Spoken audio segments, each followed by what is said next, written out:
President Trump just put a clock on Iran. He's saying, we need a deal. Well, it seems like that would be the best thing that could happen. And if there's no deal, this will be very traumatic, very dramatic for Iran. And at the same time, Israel is pushing a hard line. A deal that ignores ballistic missiles and Iranian proxies is not a deal at all. It's just a delay. So here's the question right now. Are we heading into an agreement that actually reduces the threat? Or are we 1 minute away from an American decision to strike? And I'm telling you now, all of this for my house, between the day-to-day stuff that I need to do. And that's exactly the point. While we're living our regular lives, someone in Washington and someone in Tehran is moving a switch that can change the entire Middle East forever. I'm Yair Pinto, and this is your ground report, where we cut through all the noise and stay with what is real. And here's what we're doing today, what we know, how we got here, and what it changes for Israel, but also for all of you. To understand this moment, you need one idea. A narrow deal is not the same thing as calm. A deal that treats only part of the problem and leaves the rest hanging can look like a win on paper for now, while the real threat keeps growing in the background. On one side, Trump wants a deal, and he's signaling that he won't drag this out. On the other side, Israel is saying, if it's only nuclear and nothing else, what about the ballistic missiles? And what about Iran's terror proxies? That's the tension. This is the gap, and that's where the decision lives. In the last day, Netanyahu was in Washington, in closed-door talks. His message was consistent. If there's going to be a deal, it has to include not only the nuclear file, but also Iran's ballistic missiles and the proxies across this region. And Trump, on camera, put it in the sharpest way possible. We need a deal fast, otherwise it becomes something else. One more thing matters in this area right now. This visit wasn't just a photo tour. It was a quiet, almost no noise, because if you're trying to influence the actual structure of an agreement, you don't do that in speeches. You do it in clauses, in closed doors. And from the outside, the United States is projecting a double message: diplomacy with muscles, talks with readiness. Now, I want to take you back and show you how we arrived at this 1 minute moment, because it didn't start today. It started when Iran made a strategic decision to build a ring of fire around Israel. We invite you to take part in something that is real, something rooted in the land and in our hearts. The Rebuild Israel campaign continues, bringing life back to Israel's north. Along Israel's northern borders, an area that is marked by war, displacement, and loss, we are planting an apple orchard, not as a symbol for a single moment, but as part of a long-term commitment to rebuild what was damaged. This orchard is more than just agriculture. It creates jobs for local families, it helps communities return and rebuild, and it sends a clear message to the people of Israel. You are not alone. When you donate, you're not just giving, you're rebuilding.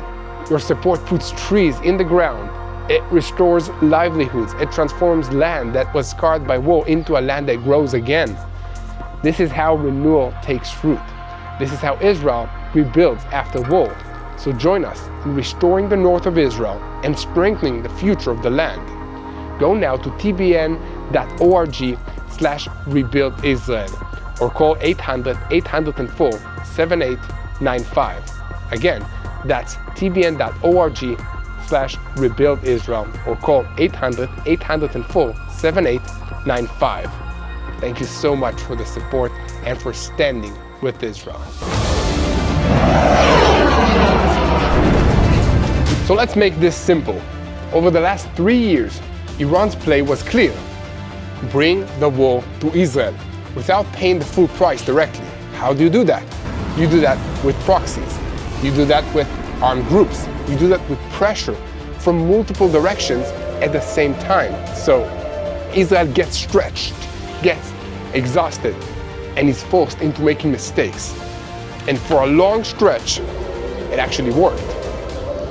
It enforced Israel to carry out attacks against multiple fronts and to defend against infiltration by multiple terrorist organizations. Israel didn't face one front, it faced the feeling of many fronts at once. Not one event, constant pressure. Threats in the north, threats in the south, threats from farther away, launches, attempts, disruption, non-stop.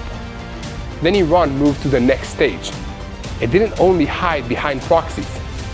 It started signaling, we are in this directly. We have our own long arm. And that's where ballistic missiles become the core issues. Because a ballistic missile isn't a theoretical threat. It's minutes. It's a tiny response window. And it's the kind of capability that punishes even a small mistake, every small mistake that you're making. And now, this is the shift. This is the part that most people are missing. While Iran tried to bring the war into Israel, Israel took the war back towards Iran, not with speeches, with actions. And the story of how we got to this decision point is not only nuclear, it's a chain of moves, one after the other, like dominoes. First, breaking Iran's proxy network. When you break a proxy, you don't just win a battle, you take Iran's hands off the table. You tell Tehran, you will not run a war through others while you stay protected at home. In the last war, that became clear. Israel systematically degraded the terror proxies that tried to hit us. It accumulated over time. Damage to infrastructure, damage to capabilities, damage to command systems, damage to weapons, pipelines, damage to the confidence. Second, the air power that makes that possible. Air power is not a flex. It's what allows initiative. It lets you choose the time and the place. It forces the enemy to react to you. And there is a statistic that illustrates this from a different angle. Israel ranks extremely high when you talk about the fodder, the aircraft, related to the population. Hundreds of fodders for roughly 10 million people. That doesn't just sound impressive. It means availability, speed, and flexibility. Fast control in the regional scenarios. But here's the key. Air superiority is not the story, it's the tool. And that tool opened the third and biggest turning point, which is the blow inside Iran.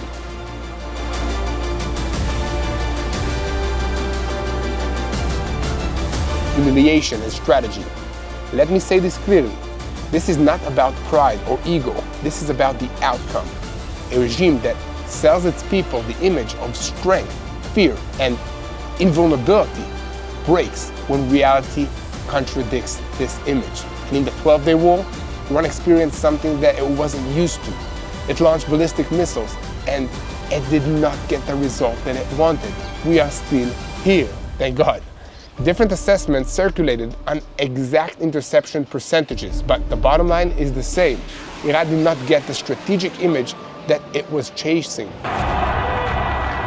What this did inside Iran. Now, listen to this, because this is where the story turns dark. After the blow, inside Iran, signs of civil resistance grew. People who felt that the regime dragged them into disaster. People crushed by fear and by the economy. People who realized the country was paying for the ideology of a small ruling circle. And then, according to the reports that continue to surface, the regime responded the way that dark regime respond. Fear, internal terror, arrests, shootings, repression. There's a major dispute over the exact numbers because it's extremely hard to measure inside a system that tries to black out information. But even the low-end verified picture is horrific. We're talking about thousands of people unalived, and higher-end assessments described in multiple reports talk about far larger scales, into the tens of thousands.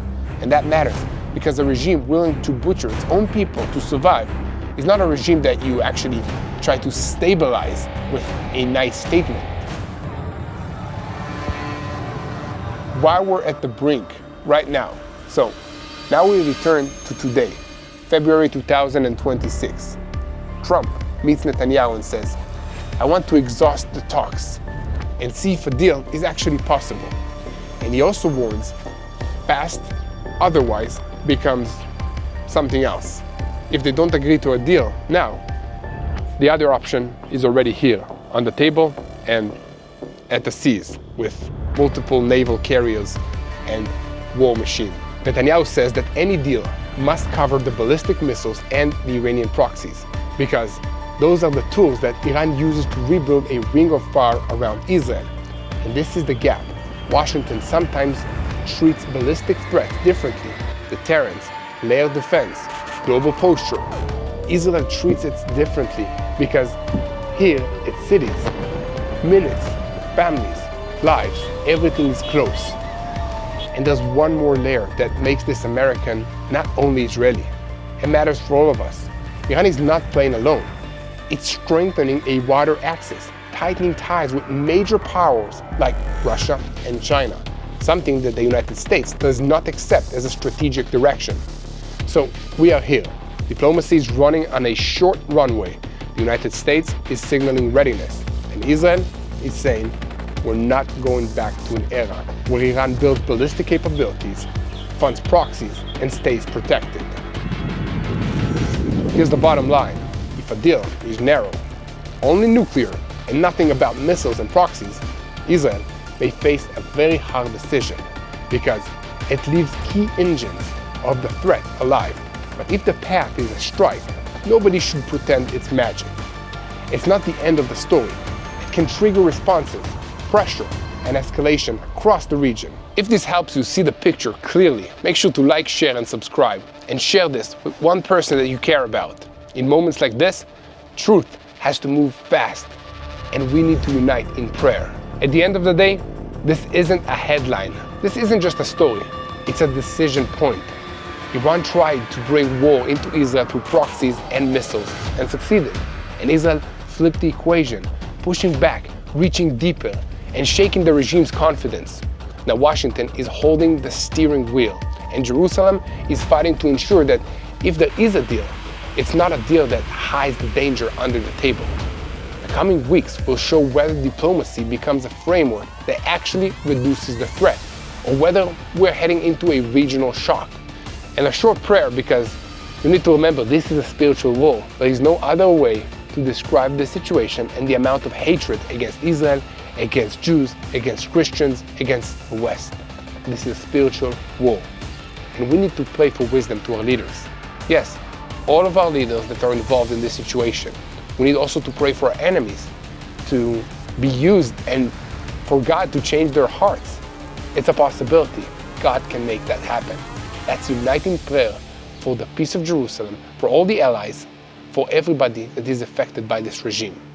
So, really, keep praying for the peace of Jerusalem. Hello, this is Mati here in Jerusalem with TBN Israel. This is Yair Pinto from TBN Israel here in Jerusalem. TBN Israel is keeping viewers informed with Israel-focused news, culture, and what God is doing in this land. Support TBN Israel today online at tbn.org/Israel. Thank you.